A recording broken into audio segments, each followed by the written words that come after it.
record. Okay, just so everyone knows. Yeah, you can have your video on or off. We're not really gonna use the video a lot. Well, not at all, sorry. Oh, there's still people coming in, so my apologies. I gotta get the chat window up. Awesome. So please use the chat. I'd love to hear from you in the chat. Can everyone say hi and maybe where you're from? That would be cool. If you could just throw that in the chat. Don't use the, I don't know if there's a raise your hand thing. I'm not going to really use that function. So if you guys can, yeah, throw it in the chat there. Awesome. Okay. Thank you. Yeah. Oh, Deborah's coming in here. Perfect. And let me see if I can get that. There we go. So yeah, perfect. Yeah, throw anything in the chat there. What I'm gonna do is I'm gonna, yeah, make sure you're able to pull up the chat. If you're on a mobile device, I think you might have to swipe in order to get the chat box or something. I'm not exactly sure. I only use my Zoom on the computer, so hard to say. All right, so South Carolina, North Carolina, awesome. Pennsylvania, Michigan, oh, that's great, excellent. Ohio, awesome. Hey, Debbie. So yeah. So what I'm gonna do is I'm gonna talk for maybe, I don't know, maybe an hour here, I don't know. What I'm going to try to do is take your questions kind of as they come up. So feel free to comment in the chat. Feel free to send in your questions in the chat. We'll just use the chat. Now, I can't promise I'm going to see it all the time because sometimes I'm going to be pretty focused on what I'm trying to share. So hopefully we will. I'm going to try to keep this to an hour. Maybe it'll only take half an hour. I don't know. Maybe I'll just burn through it and we'll see what happens. Like I said in one of the emails, I've been I've been a little bit nervous about this. And in fact, I've been racking my brain for weeks actually on this whole thing because, it's not that I don't have stuff to say. Obviously, it seems like everyone has things to say these days on all these issues. But I wanted to approach it in a way that would really make sense for people who are Meditate on Christ members or just part of the mailing list and the free members and that sort of thing. And people who are, I guess, to say it differently, looking for maybe a different response, I guess is kind of what I'm thinking. So, yeah. So, oh, you're not seeing my screen. Okay, so someone's not seeing my screen. I think what I need to do is maybe I need to pin my, let me see. You can see both? Okay, so if you can't see my screen that I'm sharing, that might be a setting on your side. Yeah, everyone else says you can see it. So yeah, if you're mobile, you might need to swipe or change the view or something like that. Because sometimes it shows my picture and then not the screen. So mainly you're going to want to see the screen. Yeah, perfect. Okay, good. Okay, so who is this for? That's what I was just talking about. So this is for Christians, okay, in general. If you're not a Christian, that's totally fine. But it's, I'm going to approach this as a Christ follower, as a Christian. And hopefully you're open-minded and willing to think about, some of these things and to kind of, oh, good, Krista, you got it. And kind of be able to, bring some open-mindedness to the table anyways. So that's kind of where I'm coming from and how I'm going to try to, who this is for. And categories of questions. I got tons of questions, guys. Thank you so much for sending these in. And some of them I don't really know what to do with exactly. And some of them I can really address. I feel like I'm the right person to speak to some of this stuff. So I kind of tried to categorize all the questions into this group. So is COVID real? Is the vaccine safe? Does it change your DNA? Kind of, questions around the whole COVID-19 thing, all that sort of stuff. And then the next kind of category is are we going into the end times? Like how do we need to deal with this? How are we going to prepare? What do you think in terms of the scripture and Bible prophecy and that sort of stuff? Another great set of questions was like, how do we deal with this divisiveness that's going on, like within the church, within my family, my friends, my work, whatever, all those sorts of things. Like how do we do this in I suppose, a godly kind of way, but like there's just so many different opinions and things going on, so it's hard to know. Worried about that anyway.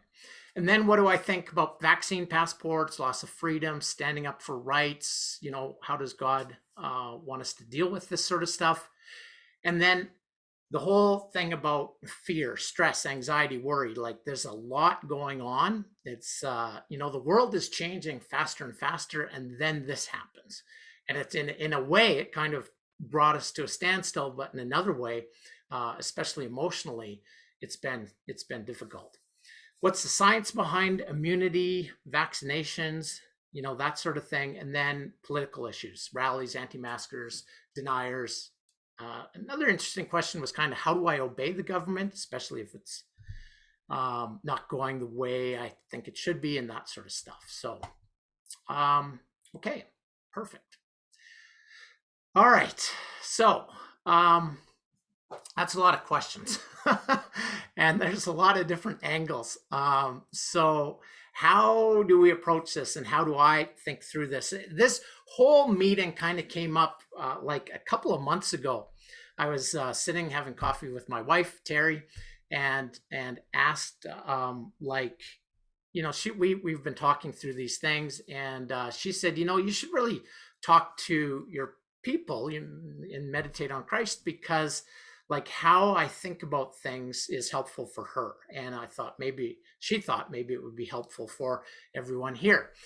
And how I think about things maybe is a little bit different. I don't know. We'll see.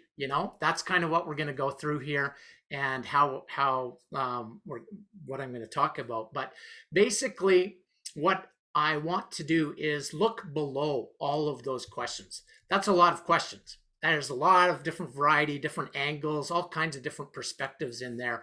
And so I think we need to go a step or two deeper and look at some of the overarching principles and foundational kind of ways of thinking to help navigate through the whole kind of fog of all these sorts of things. I wanted to give you a little warning. I might get over passionate. And when I do that, I can tend to come across judgmental. Okay. And I totally admit that.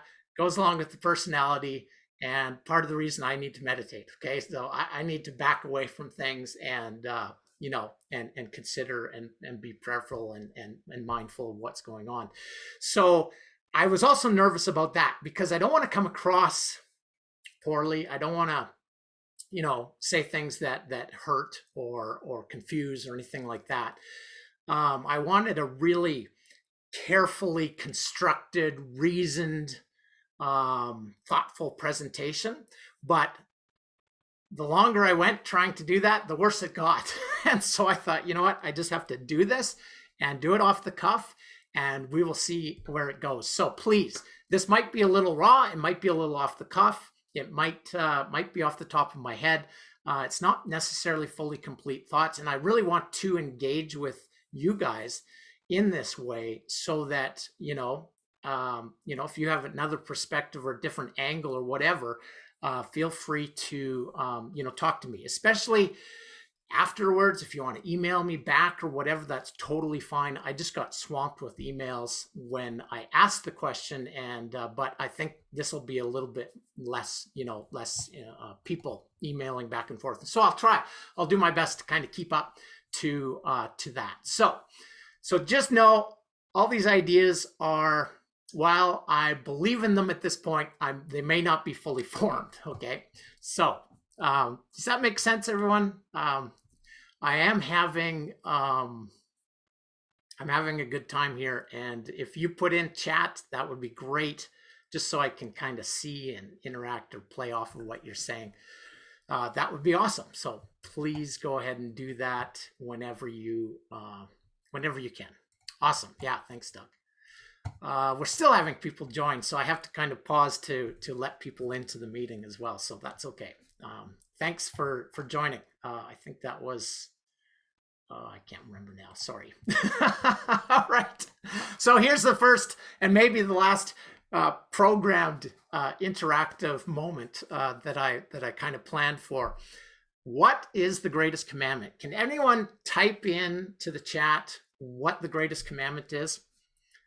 I know this is super basic, but I wanted to start again with the basics. We got to start way back. I need to back way up from all of the questions so that I can start with the basics. Yes, perfect. Okay, yeah. Love God with all your heart, soul, mind, and strength. Love God, then my neighbor. That's awesome. So that is totally the greatest commandment. What I wanted to do, though, is kind of dig into that slightly. So Luke 10:25. So obviously the first commandment's the big 10, right? Big 10 commandments Moses kind of brought down from the mountaintop. And then Jesus kind of did some interesting stuff. He refined it a little bit. Oops, I think I've got some doodles on my screen here. Apologize for that. I don't know if that's the annotations. Clear? Yeah, there we go. All right. So Jesus took the 10 commandments and really kind of summarized them. In this case, the parable of the Good Samaritan, the interesting thing is that he asked the expert in the law guy here, and he responded with love the Lord your God and love your neighbor as yourself. And so this was kind of like it was known. This wasn't unknown. He answered it properly and safely and all that good stuff. If you look at Matthew 22, Jesus is the one who responds. Love God with all your heart, mind, soul, and strength. And then that's the first and greatest commandment. And then love your neighbor as yourself. Everything hangs off of these two commandments, he says.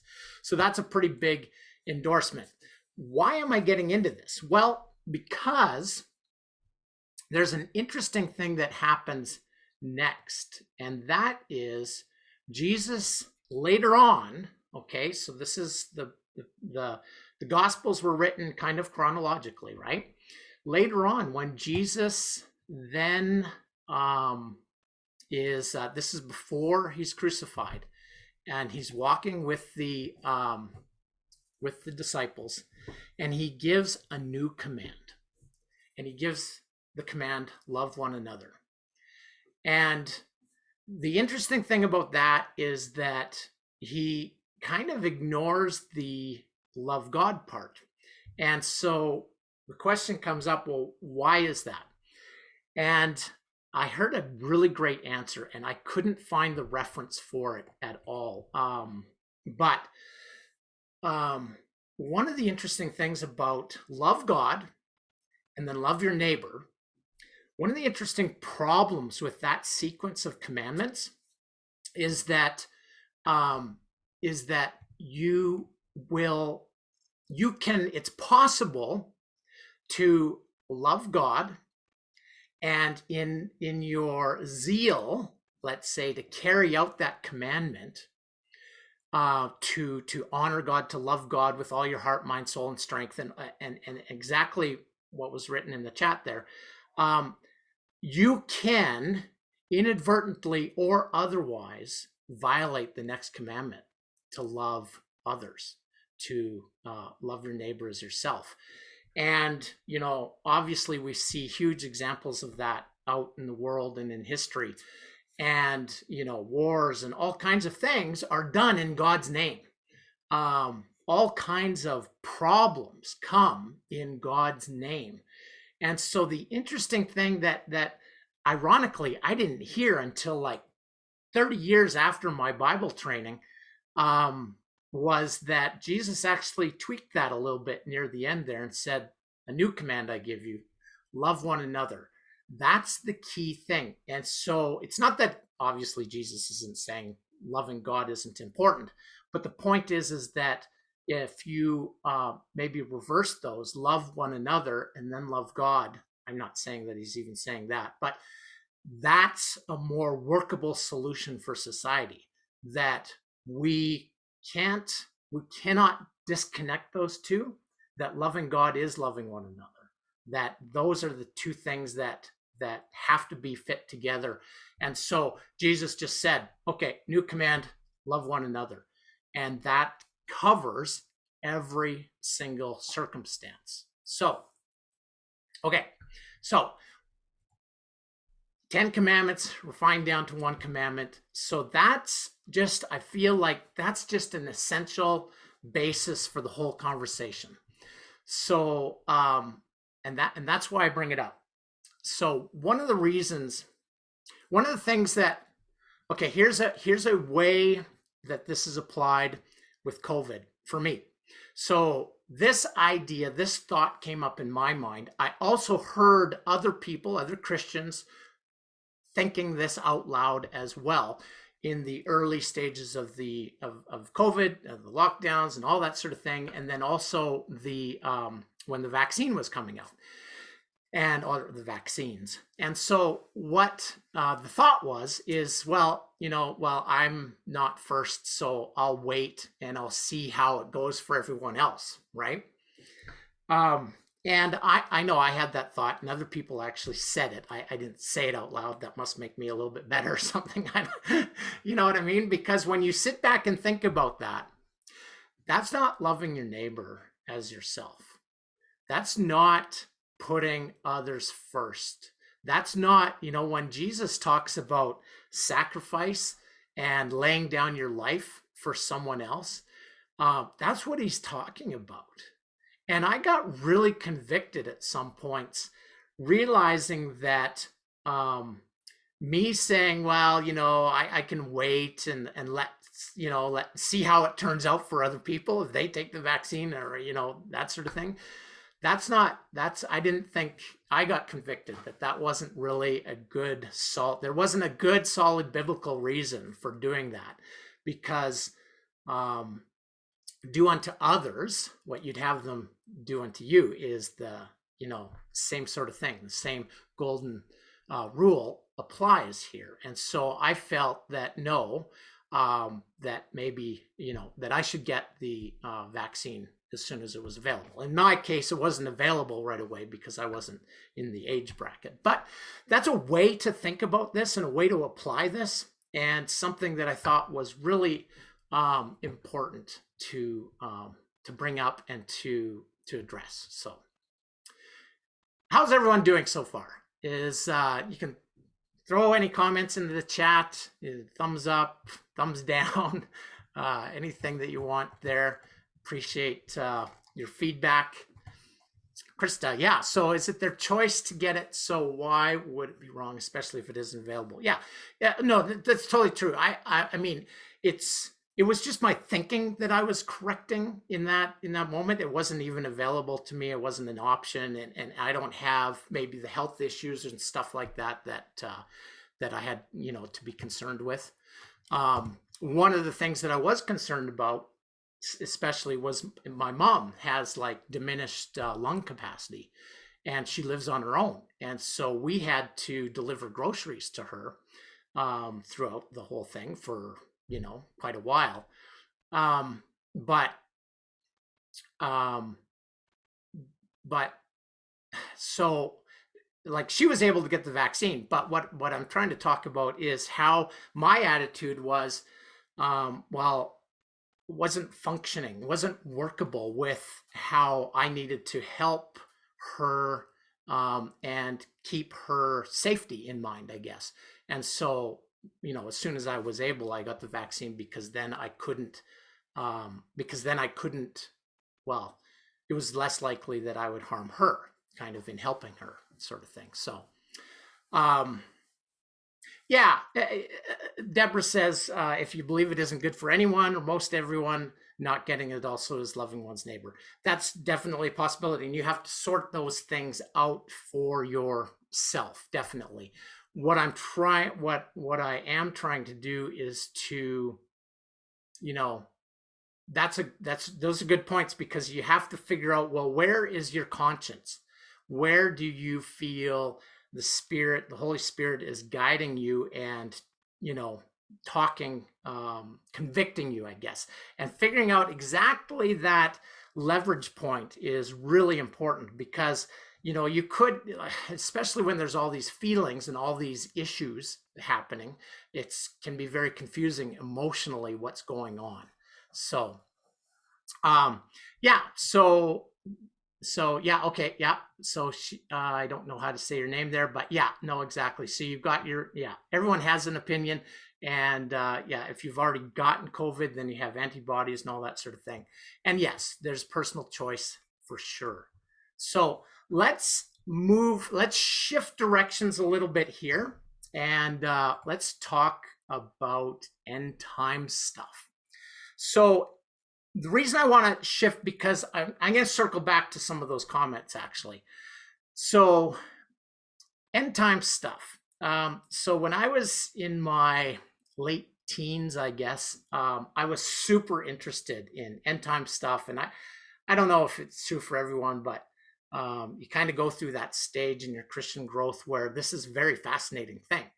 And over time, I've come to really understand things a little bit differently, kind of cool my jets a little bit and all that sort of thing. And so I wanted to go through some of the end time stuff that I could kind of address on this call, because it's obviously too in depth for like some of this. Like we spent an entire course on the book of Revelation, so it's pretty intense and there's a lot going on. But one of the passages, one of the areas that always bothered me the most was actually not in Revelation or Daniel or anywhere those places, but in Matthew. And so I've pulled them up here, and I want to start with okay, let's see, I've done that one. So I wanted to start with Matthew 16. And in Matthew 16, verses 1 to 4 here, the Pharisees and Sadducees come to Jesus and ask him for a sign that, if he's from heaven or whatever. And Jesus's response, I think, is really illustrative, because, and I actually taught in a whole, I taught a whole class on this passage when I was interning in a Bible college. And the interesting conclusion that I came to is that signs from heaven, signs in the Bible, are actually not for people who don't believe them. They're for the people who already believe them. Signs are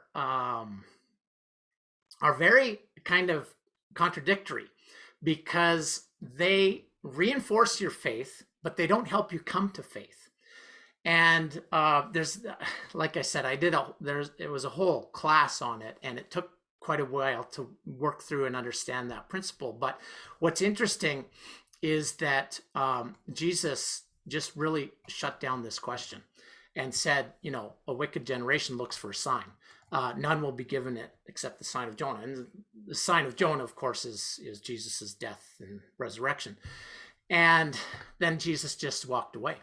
And so, and I came across recently a really good YouTube video on this kind of an idea. And it had nothing to do with the Bible. It was all about neuroscience and what they've discovered by, looking into people's brains as they ask them questions and do stuff, and they actually use MRI machines to, you know, see where the blood flow is and what's going on, what's activated, what's working and not working, and, you know, all that sort of thing. If you're not familiar with the neuroscience, it's quite a fascinating field. But the reason I bring that up is that they did a study, and they actually monitored how people's brains responded to this study. And the study was, they took, the study was about facts, okay? And how do facts convince people in an argument, right? Because we're always thinking, well, you know, well, if they only knew the facts, right? And well, here's, you know, and you start shouting your facts and at me and my facts at you, and then suddenly it's just like, you know, and nobody really gets convinced of anything. And so what they did in this study is they did the study on people about it was on climate change, okay? And so what they did is they surveyed all these people, and then they divided them up into two groups. One that was strong believers in climate change, and then one was weak believers in climate change, right? So you just split them down, you know, surveyed them, found out where they kind of stood on climate change, and then you got two groups.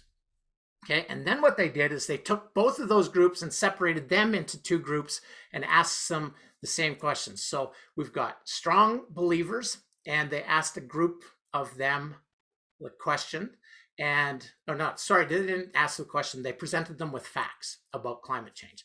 And then with the weak believers, they presented them the same facts, so half and half, and then they used opposite facts, okay, and presented that to the other group of strong believers and weak believers of climate change, okay?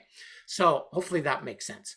But basically what they're doing is they're trying to find facts that supported an increase in climate change and present that to both groups, both the believers, the strong believers and the weak believers. So the strong climate changers and the weak climate changers. And just, this is not about climate change. I'm not really talking about climate change, but what I'm trying to show is how they responded to that. So what's interesting is that, and then they did the same thing for facts that were showing climate change slowing down. So they presented the facts that climate change wasn't as big a deal, that it was slowing down, and that sort of thing. So there's two kind of separate sets of facts that they presented to both groups. And so what happened was interesting because, as you would probably imagine, the people who believe strongly in climate change, when they were presented with facts that showed that climate change was getting worse, then they believed it more. They got stronger in their conviction with climate change, okay? And then what happened is when they presented the facts for the weak believers in climate change that showed that climate change was weakening and wasn't as big of a deal, those people also got strengthened and reinforced in what they believed, okay? But here's the crunch. When they showed strong believers in climate change facts that showed that climate change was slowing down, they didn't believe it. Same thing happened with the people who are weak believers in climate change. When they were showing facts that showed that climate change was getting worse, they didn't believe it. So when you're confronted with facts that don't align with your personal beliefs or your, let's say, bias, what happens is interesting, because remember I started to explain the study by talking about what happens actually in the brain. And they could see that when the brain was presented with facts that backed up what people believed, what would happen is it would be active and it would be basically remembering that. It would be reinforced. It would be remembering these facts.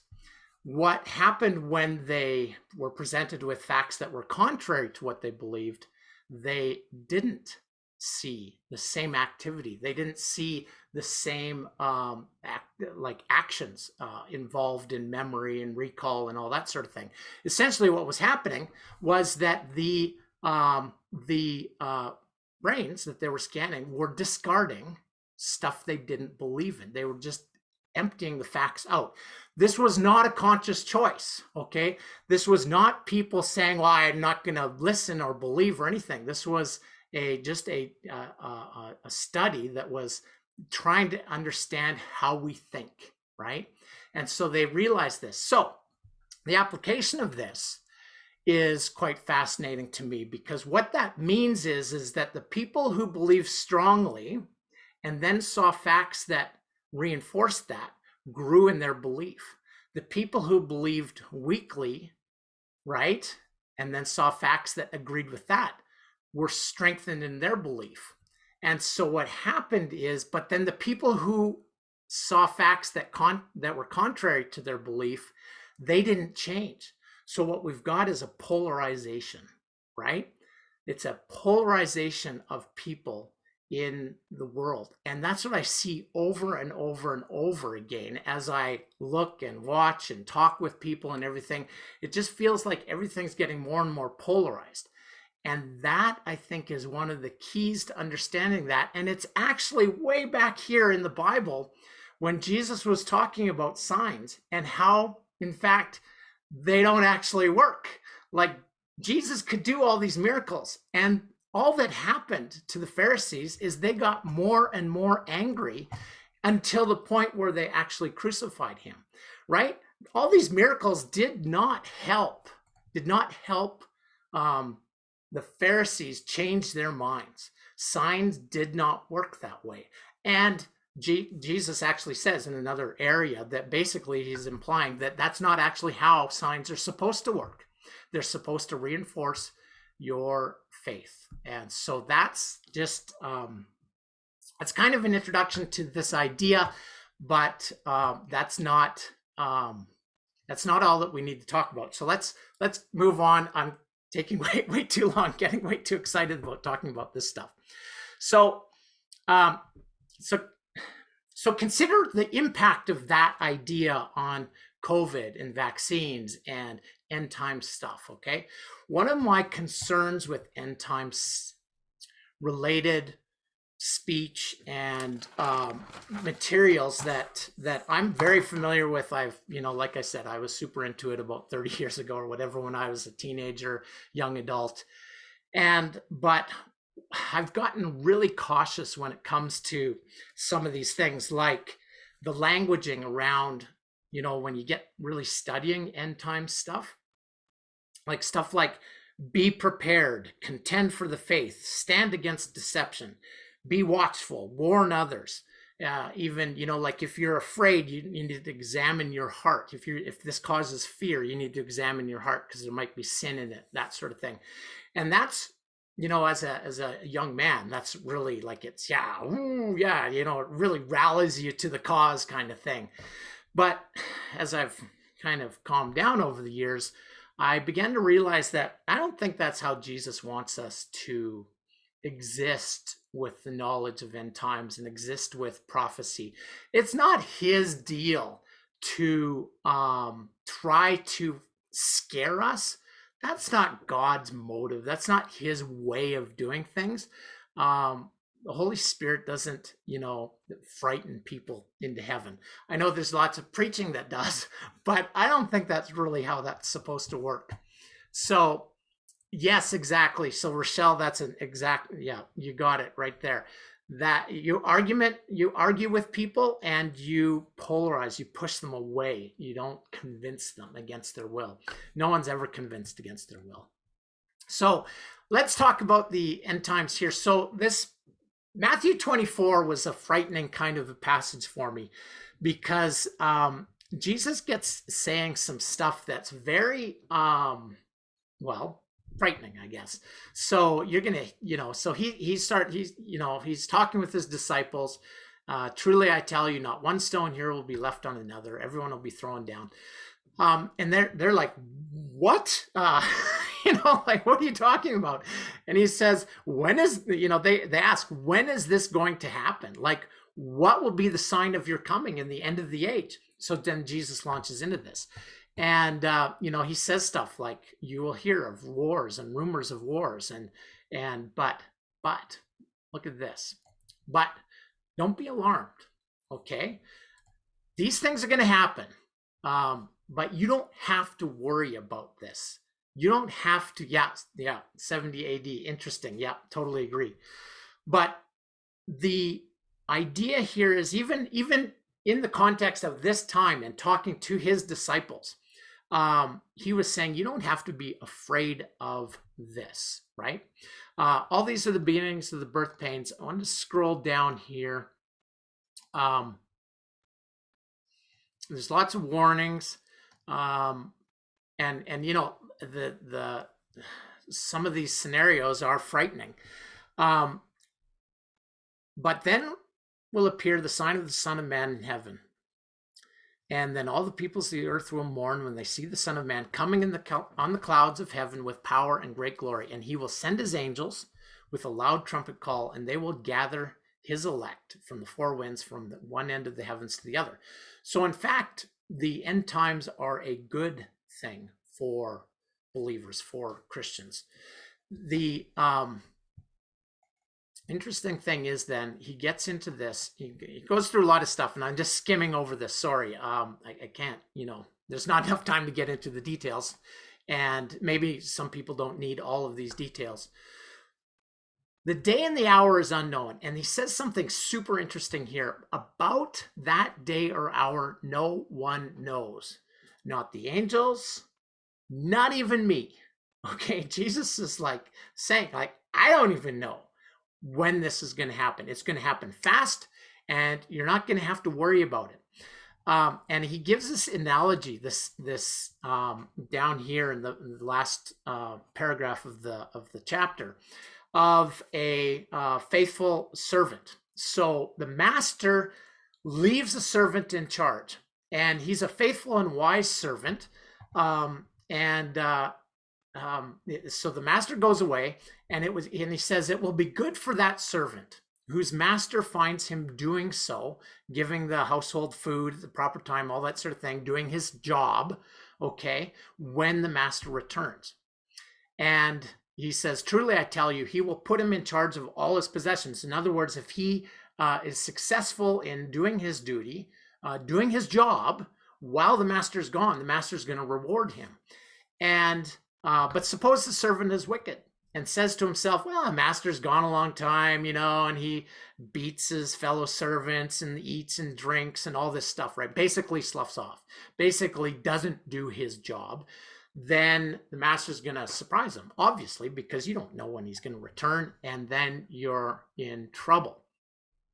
So the reason I emphasize this part of the story is the emphasis that Jesus is making on do your job, do your work. Like, that's kind of what he's saying. Now, above here, he says, keep watch, because you don't know when the Lord's going to come. But that is not a keeping watch like not doing anything, okay? It has nothing to do with that. It's just about knowing how events happen, what's going on, paying attention. But Jesus also emphasizes doing your work, doing your job, doing what you need to do, what God has called you to do. So the interesting thing is the next chapter, Matthew 25, has three parables. The parable of the 10 virgins. Again, this is about being kind of aware, being prepared, right? Talks about some had, the foolish ones didn't bring extra oil in their lamps. The wise ones did. They brought extra oil along. And so then when they started running out of oil, the wise ones had oil and the foolish ones didn't. The point of this is to keep watch, because you don't know the day or the hour. He ends it with this conclusion. But notice that the wise virgins did the work. They brought the extra supplies. This really isn't a tale of just waiting and not doing anything, okay?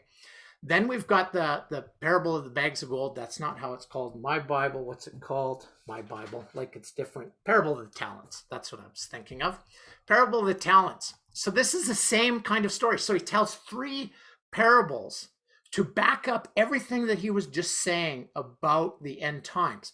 The next parable is well known. In fact, we use the word talent because of this parable, because talent was a measure of gold. It had nothing to do with gifts and abilities, right? But we use talents now, like gifts and abilities and that sort of thing, because of this parable. So and basically the master is going to go on a long trip. He leaves his servants in charge of different amounts of money, and the two good servants double their money by investing it and doing what they need to do to grow it. The wicked, lazy servant, what does he do? He was afraid and he hid. So I was afraid, he says, and went out and hid your gold in the ground. Here's what belongs to you. He gives back the original amount. Jesus is saying that you don't need to worry about the end times. You don't have to decide. We don't have to decide that this is the end times, because we need to keep doing our jobs, doing what he has called us to do. And when he returns, if we've doubled what he's given us, we will be good and faithful servants. If we hide from this, shrink back, if we hide the gold in the ground, so to speak, we'll be considered wicked, lazy servants. So then he talks about the sheep and the goats, and the sheep and the goats is another story talking about the end times, how there's going to be people who are deemed righteous and people who are not. And the interesting thing about this story is that Jesus says to the good, the righteous people, come, take your inheritance, the kingdom prepared for you. For I was hungry, and you gave me something to eat. I was thirsty, and you gave me something to drink. I was a stranger, and you invited me in. I needed clothes, and you clothed me. I was sick, and you looked after me. I was in prison, and you came to visit me. Okay, so then the righteous say, what? Like,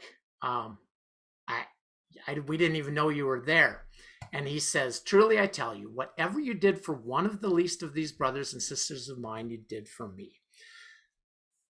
Again, emphasizing doing the work, doing what God has told us to do. What he said to do was to love one another, right? To love your neighbor as yourself. And again, he's emphasizing that we don't have to wait around for his return.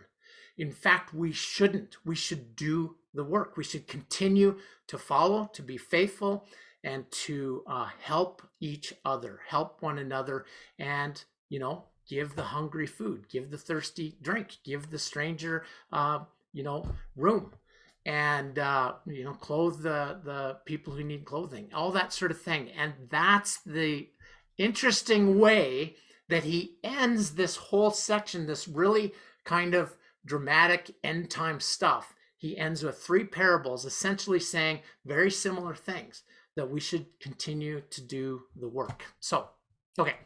Wow. Okay. It's, I'm just talking and I'm going too far. I wanted to talk about First Thessalonians quickly, just because it's a really important section of the Bible talking about end times. And Paul is writing to the Thessalonians here, and he says, I don't want you to be uninformed about those who sleep in death, so that you don't grieve like those who have no hope. So then he says, again, same sort of thing. The Lord himself will come down from heaven with a loud command. Dead in Christ will rise first. We who are still alive and left will be caught together with them in the clouds to meet the Lord in the air. And then we'll be with the Lord forever. And he says, therefore, encourage one another with these words. This was not meant to scare them into heaven or anything like that, or to be worried about. This was an encouragement. This is an encouraging word. interesting thing is he goes down lower, continues, and he starts talking about the dates and times. He says, about that, we don't need to write to you about that, because you know very well that it's going to come like a thief in the night. In other words, we don't know, and it's going to be fast. We don't know, so we don't even need to talk about it, he's kind of saying. Interestingly, he talks about that a little bit more, and I'm going to skip forward to get to what I kind of, in my youth figured was the most boring part of the books, the final instructions section. But look at how he concludes this. He's talking about the end times. He's talking about the day of the Lord, all this stuff, right?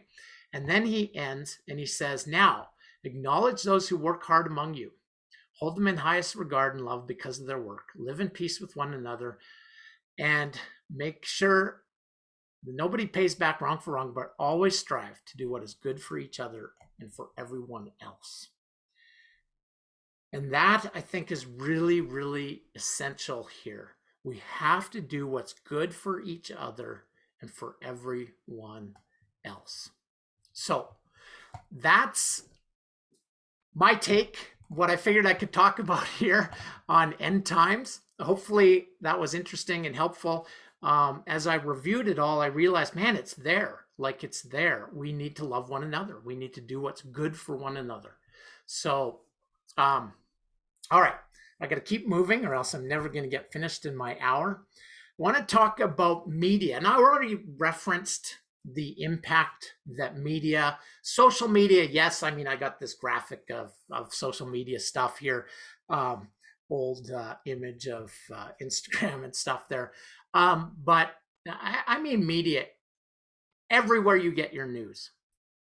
Keep in mind that facts are polarizing because of our internal human nature, our internal bias that discards the ones that we don't believe in, that don't reinforce us, and reinforces what we do believe. So I just wanted to say that I think that this is a huge deal. There is a great book. This is a little bit older of a book called The Shallows that I read years and years ago, and it really got me thinking. It was one of the reasons, actually, that I started Meditate on Christ, because the effect of what the internet is doing to our brains, there is a major effect that's happening when we use media constantly, when we use the internet constantly. We lose our abilities to focus, to concentrate, and all that sort of thing. And meditation, of course, is a huge factor in that. Certainly pushes that back and helps you focus and concentrate better. So that's really all I wanted to say about the media section.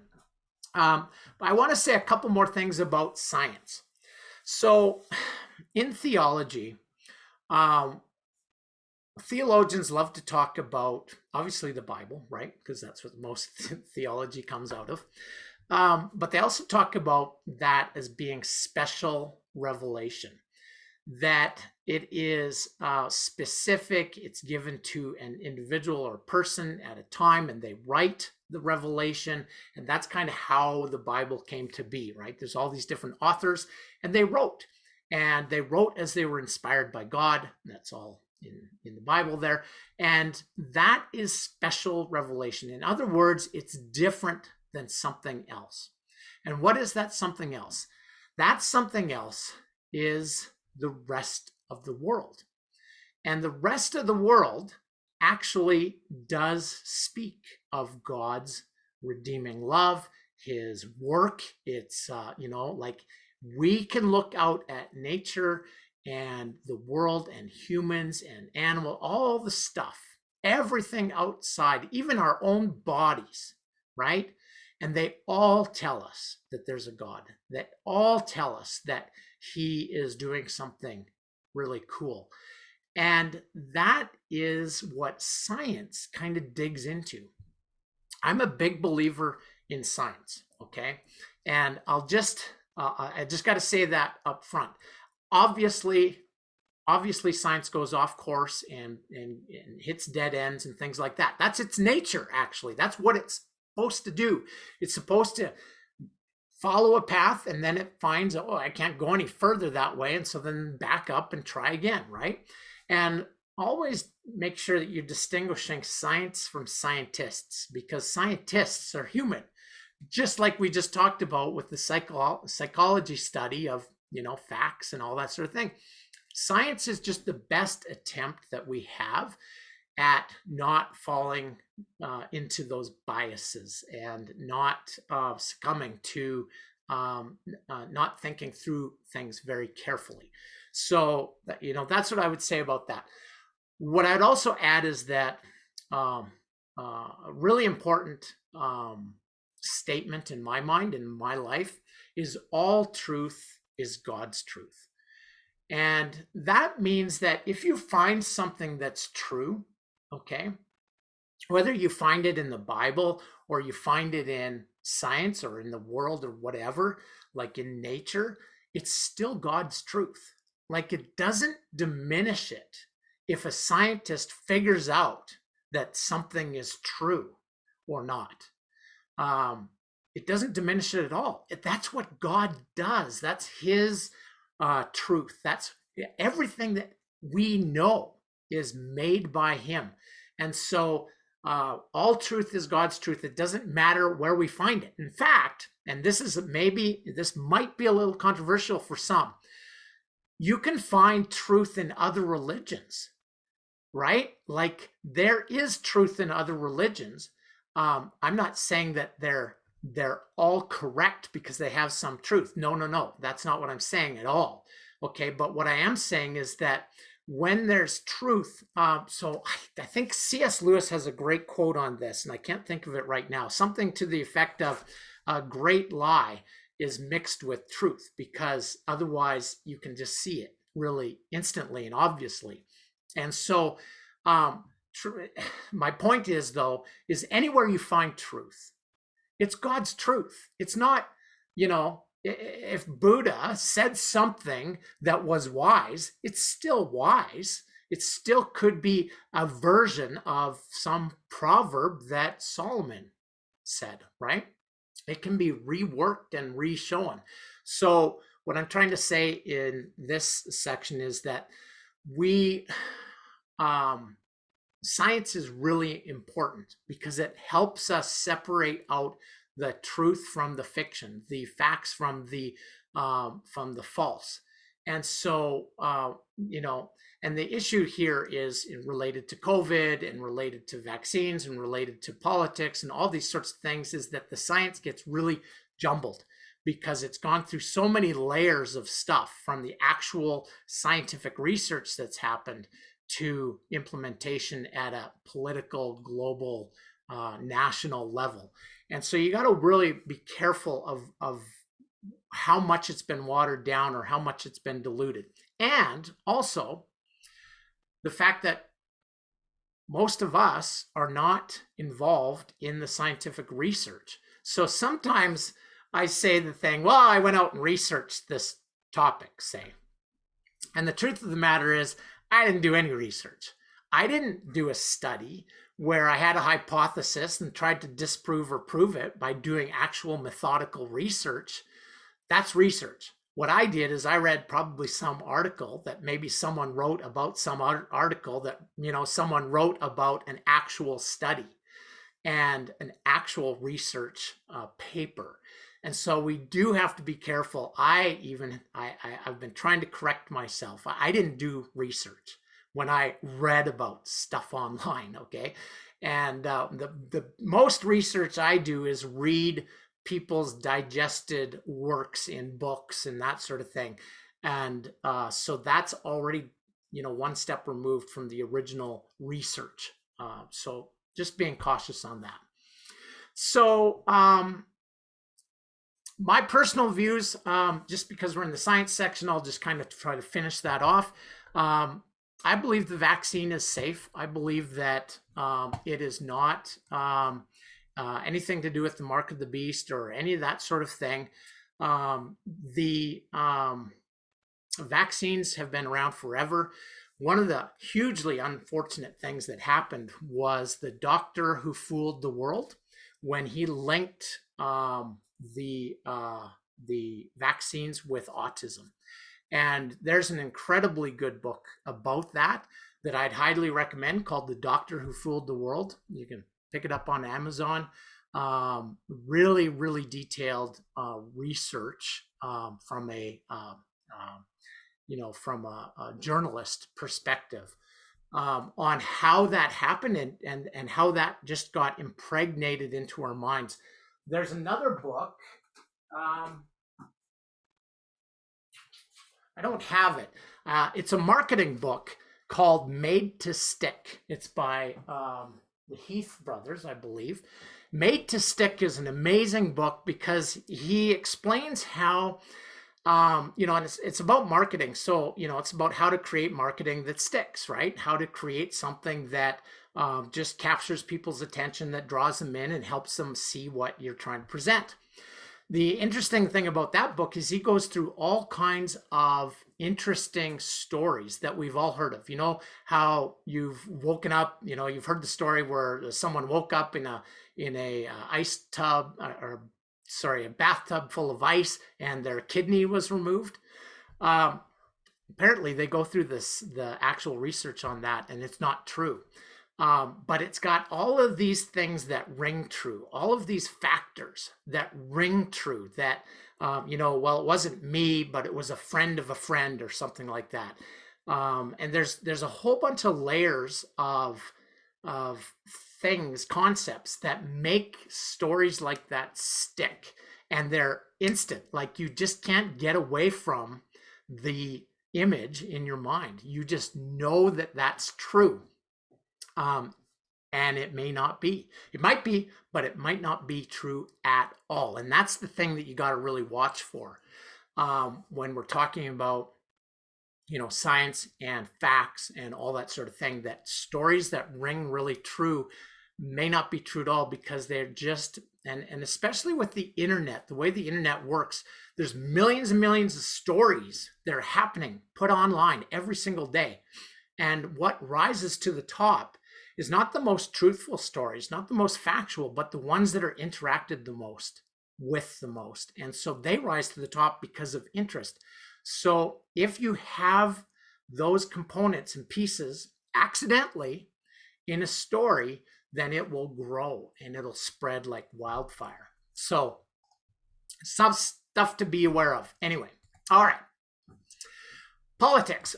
I am not a political person. I do not like politics, okay? But my son does. And he made the comment to me, well, Dad, you may not like talking about them, but other people do. And and so you need to talk a little bit about this. And so I'm just going to talk for a few minutes. Freedom, okay? So a lot of this stuff revolves around freedom, my freedom. I don't want to wear a mask. I don't want to wear a mask. I will totally admit that. But do I wear a mask when I'm asked to? Yes, I do. Because freedom is always subservient to responsibility. And I can't get away from this in my own conviction, in my own spirit, that we have how do I say, the command to love one another, the command to love your neighbor as yourself is a big problem for freedom. Because what it does is it doesn't say freedom's not important. That's not true. But what it does do is set something a little bit higher than that. And that is my relationship to you and my sacrificing myself for you, for others, for the other people.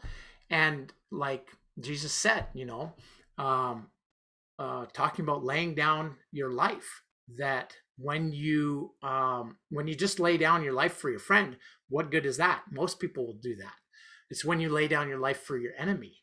And that is something that doesn't enter into the political conversation, because maybe it doesn't even belong there. I don't know. But another concept that's related to that for me is that we have the privilege of voting. We live in democracies, and here in North America and a lot of places in the world. And with that privilege of voting and voting in a democracy, we also have the responsibility to then support the leader who is elected, the leaders who are elected.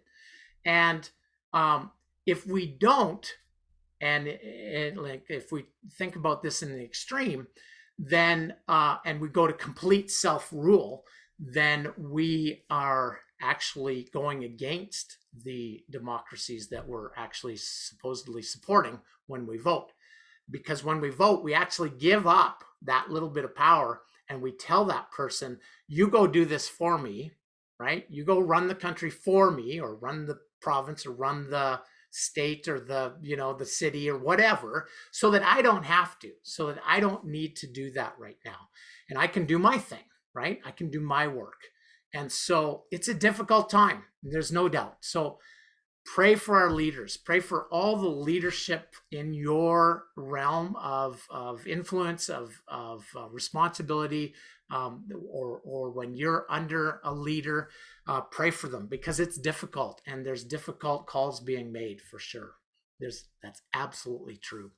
So awesome. Yeah, Deborah, that's true. Yeah, doctors used to say that cigarettes were good, but turned out they weren't. And eventually, the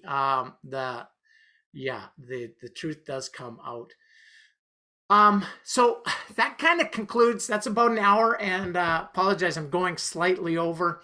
I said that I had a couple of announcements, and so I want to make those quickly before everyone has to go. I've been working way too long on the new meditation series, Kindness. And I just wanted to announce that it is it's ready to go. It's there on the site. There's 3 weeks that are ready to go. There's another week in process and another week coming. So there's actually 5 weeks coming. And I'm really excited about this series because there's been really interesting studies done on kindness. And I was telling my wife, because my wife is super empathetic, but the problem is that empathy is actually not one thing. There's actually 3 neural circuits in the brain that they've discovered related to empathy, and only one of them allows us to empathize without being hurt. So one of the circuits in our brains that functions in empathy is the same circuit like that parents have for their children. So when a parent sees a child in pain, they've shown that your brain responds like you are in pain. So you're actually you're actually experiencing pain that someone else is experiencing because of empathy. And that's one circuit. And that's a powerful circuit. It has to be, right? It's totally, it's very useful and helpful. But the interesting thing is that kindness and loving kindness in like the King James version of the Bible, it activates a different circuit. And the different circuit is interesting because it allows us to want someone else's benefit, want them to be happy, want them to be joyful and experience good in their lives. And when we activate that circuit, it actually does something really interesting. First of all, it removes the pain element that we have when we empathize for others, what we used to call sympathy, I guess. It removes the pain element. There isn't any pain associated with it. But it has a very real impact in the world. What they've done is they've done studies on increasing people's empathy.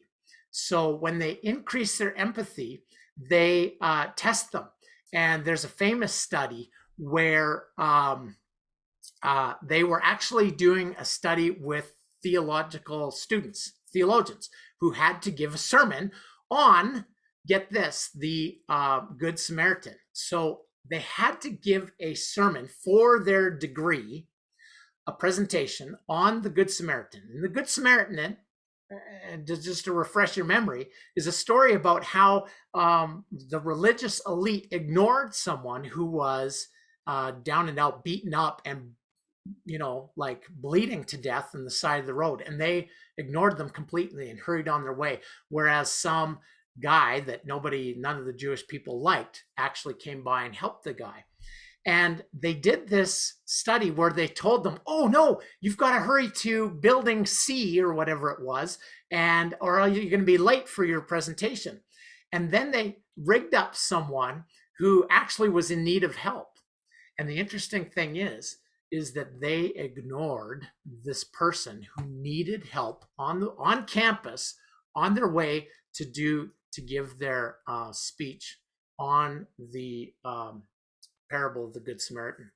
And that's a pretty big wake-up call, because that's the kind of empathy that we learn mentally in our heads that is in that original circuit, the one with the pain circuit. The kindness series helps us, and they've done studies when you activate this other circuit, what it does is it actually helps you empathize and act, and it allows you to respond as you would want to respond. And so the people who were working on that kind of empathy were able to stop and help. And it's a fascinating thing. It's a fascinating thing. And so that's what the kindness series is designed for.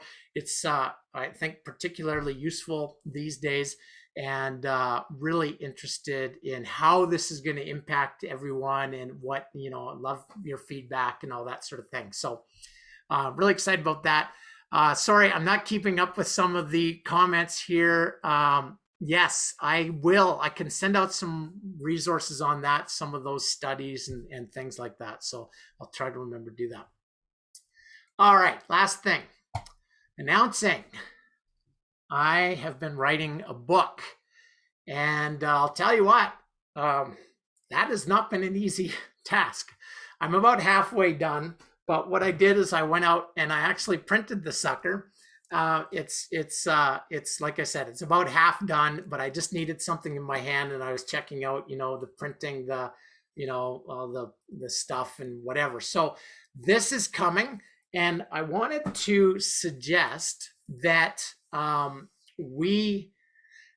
if there's enough interest, I would like to do something over the next 4 weeks, same time, same place, over the next 4 weeks, Wednesdays, at whatever time zone you might be in. And I want to kind of take maybe an hour again and just kind of teach through the content of the book, and talk about what, like the subtitle there, whatever, is what if the trouble you face is a gift from God?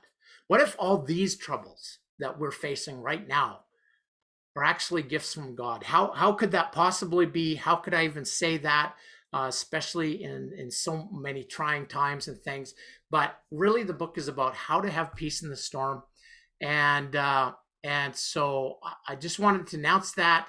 And yeah, thank you. And so what I'm going to do is I'm really trying with, if there's enough interest for the next 4 weeks, I want to go through the content of the book, totally free, nothing, I want feedback and interaction and all that sort of thing.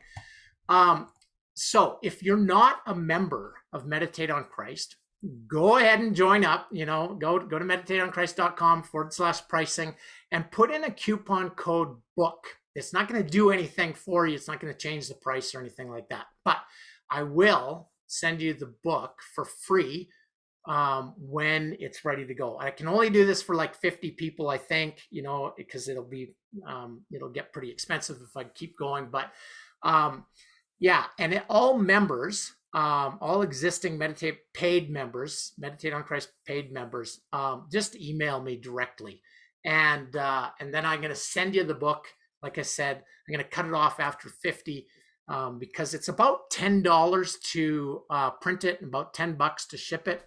So, it's going to be a bit of a cost, but I think it'll be super worth it. Really want your feedback and thoughts. And so, yeah, thank you for being here. And again, if you got any questions, if you want to talk further about this, you can definitely email me. If there's enough interest in a certain topic or whatever, I can certainly go back over that, revisit things, whatever the case might be. But for the next 4 weeks, really want to talk about peace in the storm, and talk about how to, we can't always get out of the storms in life, but sometimes we can have peace in them. I love this picture of this lighthouse with the huge waves crashing over it. The lighthouse isn't going anywhere. It's doing its job, right? But it can weather the storm because it's built for that. And we can be built for that as well. And so, yeah, so that's about it. Thanks so much for being here. There's so many people that were here and hung out for most of the time. So thank you very much. Really appreciate having this time with you. I'm going to try to go through the comments here and just make sure I covered everything. So maybe I'll be able to respond to you in email or whatever. But yeah, thank you. All right. Thanks, everyone. I hope that helped. Let me know if you got any comments or whatever and you think about it tonight or tomorrow, whatever. Please email me back and I'll do my best to keep replying and responding in there. So, all right. Well, that's great. Thank you. God bless you. And we will we'll talk soon in whatever form or fashion. Okay. All right. Thank you. Have a good evening. Thanks, everyone. Okay. Bye. Bye. I'll just end the meeting here. Yeah. Oh, yeah. Thanks. Okay. Bye. All right.